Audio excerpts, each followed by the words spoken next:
Уважаемые принудительные украинизаторы, послушайте очень внимательно и, пожалуйста, запомните каждое слово. То, что уже происходит с вами и вашими единомышленниками, это не случайность,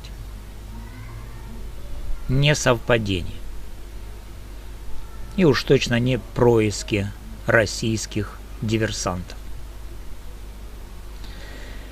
Это закономерный, холодный и неотвратимый итог грубого нарушения древней христианской присяги, на которой веками стояла настоящая державность на украинских землях. Все, кто инициировал, активно продвигал и продолжает насильственную украинизацию, кто сознательно проводит дискриминацию русского языка и миллионов русскоязычных граждан Украины, уже получили или в ближайшее время получат свой страшный приговор. Ирина Фарион, Андрей Порубий, Демьян Ганул – это лишь первые имена в длинном скорбном списке. И список этот, к сожалению, будет значительно длиннее, гораздо длиннее. Первое христианское государство на территории современной Украины – это Великая Болгария хана Кубрата. Именно здесь, в причерноморских степях и на берегах древнего Понта, христианская вера впервые обрела полноценный государственный статус.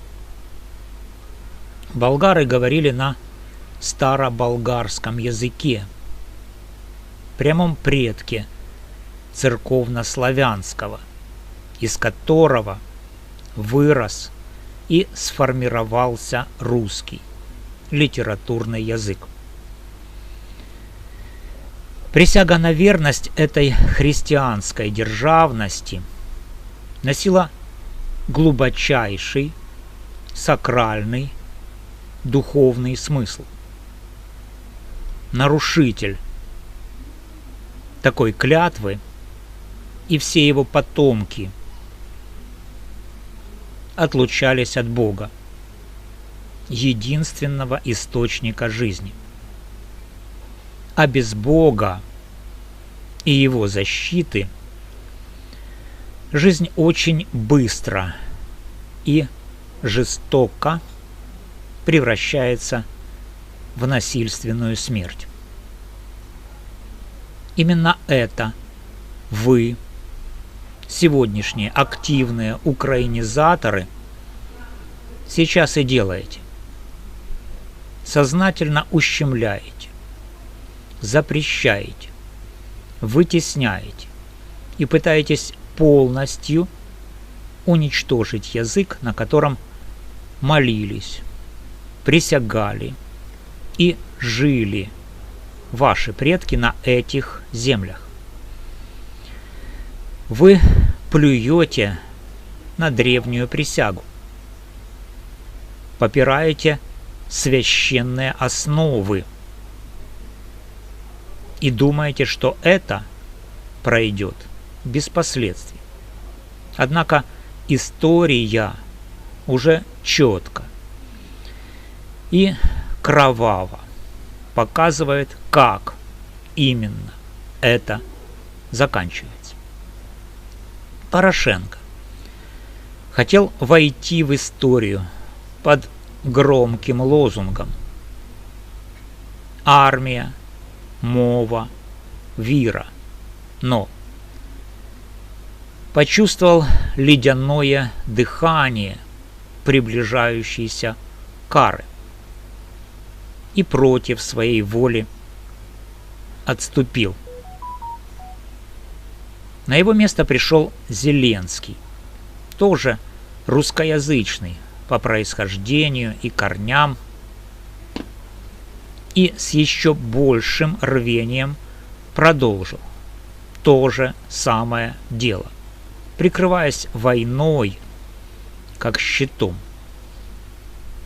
Но война не спасает, она лишь временно маскирует и одновременно ускоряет неизбежную расплату.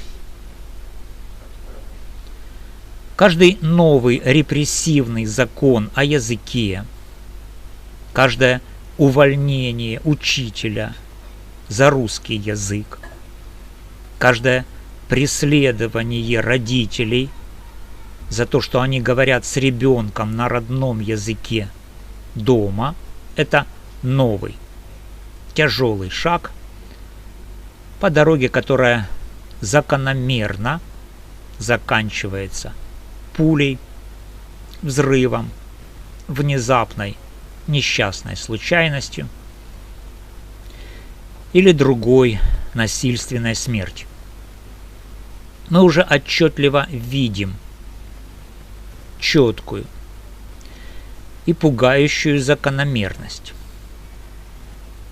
Самые яростные, самые злобные и непримиримые инициаторы и исполнители уходят первыми и самым жестоким, демонстративным образом. Это уже не политика и не случайные преступления.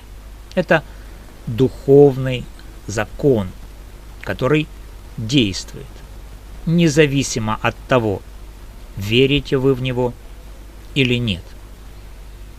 Признаете вы его или смеетесь над ним.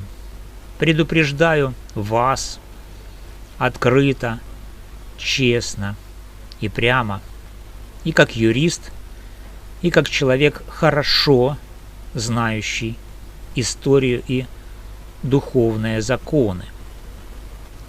Пока вы продолжаете политику насильственной украинизации, пока давите и унижаете миллионы русскоязычных граждан, пока пытаетесь вытравить русский язык из школ, университетов, судов, больниц и повседневной жизни, меч духовного возмездия будет висеть над каждым из вас. Ни высокая должность, ни мощная охрана, ни война, ни граница не спасут. От Бога не спрячешься. От древней присяги не отмахнешься. Остановитесь, пока не поздно. Вернитесь к нормальной языковой свободе, к естественному равноправию языков, к тому состоянию, которое было естественным и нормальным для этих земель на протяжении многих веков. Иначе история продолжит писать кровавые, страшные строки в ваших личных делах. Смерть тех, кто сознательно нарушает древнюю христианскую присягу, это уже не угроза и не предупреждение. Это свершившийся факт для многих, и процесс, к сожалению, продолжается.